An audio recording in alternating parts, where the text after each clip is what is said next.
काश जे इहा सोच पहिरियां रखी हा न हसीना बेगम, त हिन सकरात वारी ज़िंदगीअ मां अॼु न गुज़री हा। मूंखे ख़बर आहे त मूंखे माफ़ी कोन मिलंदी ऐं न वरी मुंहिंजी दुआ क़बूल थींदी। बसि मन खे हल्को करण जे लाइ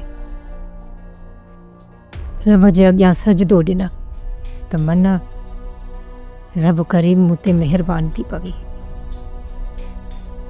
जे तोखे रब जो ख़ौफ़ हुजे हा न हसीना बेगम, त तूं इहे ज़ुल्म करी कोन हा।